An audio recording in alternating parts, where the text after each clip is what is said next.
보험설계사, 영업인들을 위한 12월 30일 월요일 간추린 아침 뉴스입니다. 채널 추가하시면 영업에 대한 다양한 정보를 받아보실 수 있습니다. 희생자분들의 명복을 빕니다. 전남 무안공항에서 일어난 제주항공 여객기 참사로 탑승객 181명 중 179명이 숨지고 2명이 부상했습니다.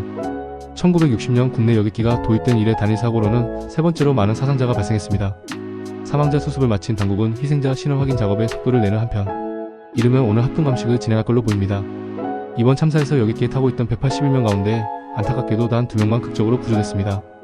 2명 모두 승무원이었는데 이들 중 1명은 깨어보니 구조돼 있었다며 사고, 당시 상황을 정확히 기억하지 못하는 걸로 전해졌습니다. 사고가 난 제주항공 여객기는 어제 19일 아침 9시쯤 무안국제공항에 착륙할 예정이었습니다. 공항 관제탑에서 8시 57분 조류 충돌 경보를 보냈고 그로부터 불과 6분 만에 대형 참사로 이어졌습니다. 이번 참사로 숨진 승객들 대부분은 광주와 전남 지역 주민들이었습니다. 연말을 맞아 가족이나 모임 단위로 여행을 다녀오다 참변을 당한 것으로 알려져 안타까움을 더하고 있습니다.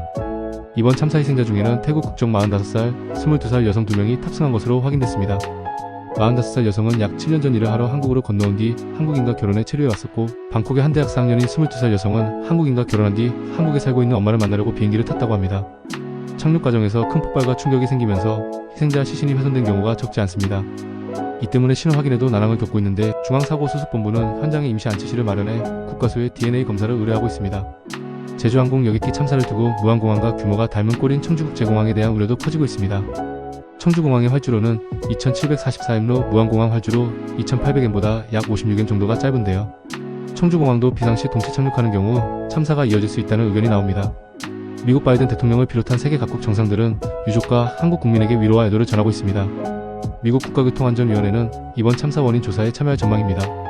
이번 사고로 소비자들이 대형 항공사로 갈아타거나 여행 자체를 취소할 수 있는 사례가 잇따를 수 있는데요. 이번 사고의 주원인은 조류 충돌로 추정되지만 항공기 노후화 및 정비 인력 부족 등이 고질적인 문제로 지적되고 있기 때문입니다. 내란 수사와 관련한 윤석열 대통령의 입장이 변호인단을 통해 처음으로 밝혀졌습니다. 내란죄가 성립되지 않고 비상계엄은 문제가 없다고 했는데요. 윤 대통령의 전략은 내란 수사에 일체 불응하며 최대한 시간을 끌고 그 사이 탄핵 심판을 통해 대통령직 복귀를 하겠다는 것으로 보입니다. 12.3 비상계엄의 세부 작전 계획도 조금씩 드러나고 있습니다. 특히 노상원 전 정보사령관이 자신의 수첩에 사살과 폭풍 공작을 적어놨는데요.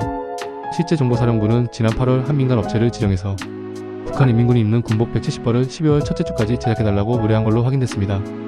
123 내란 사태를 수사하고 있는 공수처가 검찰로부터 김용현 전 국방장관의 피의자 진술조서를 넘겨받았습니다. 3차 출석 요구를 받은 윤 대통령은 어제도 응하지 않으면서 조만간 공수처가 체포영장을 청구할 거라는 관측에 무게가 실리고 있습니다. 헌정사상 초유의 대행의 대행체제를 맞아 한국 외교가 총체적 위기에 빠졌습니다. 내년 11월쯤 경주에서 열리는 APC 정상회의는 당초 한덕수 국무총리가 준비위원장을 맡았지만 탄핵안 가결로 직무가 정지되면서 공석이고 통상 오유월증 대통령 명의로 보내는 APC 초청장을 누구 명의로 보내게 될지도 불투명한 상황입니다. 지미 카터 미국 전 대통령이 현지 시간 29일 호스피스 돌봄을 받던 중 100세의 나이로 세상을 떠났습니다. 1924년 10월 1일생으로 고령이던 카터 전 대통령은 과거 암투병을 했고 여러가지 건강 문제를 겪었습니다. 32대 미국 대통령으로 퇴임 후 국제평화 해결사로 활약해 가장 위대한 미 전직 대통령이라는 평가를 받기도 했습니다. 오늘은 평년보다 포근하겠습니다. 서울은 아침 기온이 영상권으로 올라섰고 한낮에는 10도까지 오르겠습니다. 오늘과 내일 곳곳에 눈이나 비가 오겠고 내일까지 예상되는 눈의 양은 경기 동부와 강원 내륙, 충북, 전북 동부와 경북 내륙에 15cm입니다. 오늘 오전에는 서울과 인천, 경기 서부에, 밤에는 충남에도 약하게 눈이 날리거나 빗방울이 떨어지는 곳이 있겠습니다.